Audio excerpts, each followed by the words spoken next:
அதிக ஊட்டச்சத்து தரும் சமையல் முறை எது?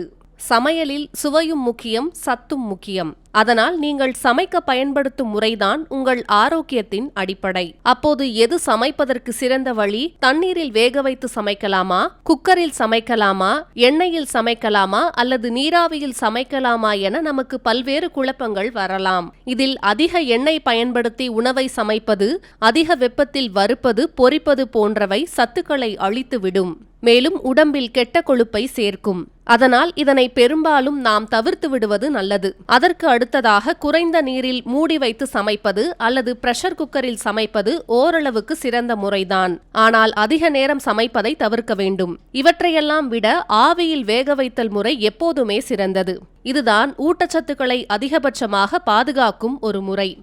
ஆவியுடன் உணவு நேரடி தொடர்பு வைத்துக் கொள்வதால் வைட்டமின் சி மற்றும் வைட்டமின் பி போன்ற வாட்டர் சால்யபிள் வைட்டமின்ஸ் நீரில் கரைந்து வெளியேறுவது குறைக்கப்படுகிறது. அத்துடன் ஆன்டி ஆக்சிடென்ட் சத்துக்களும் இதில் அப்படியே கிடைக்கின்றன. ஆனால் எப்போதுமே நினைவில் கொள்ள வேண்டிய விஷயம், குறைந்த வெப்பம், குறைந்த நீர், குறைந்த எண்ணெய். இதுவே ஆரோக்கியமான சமையலின் மந்திரம் என்கின்றனர் ஆய்வாளர்கள்.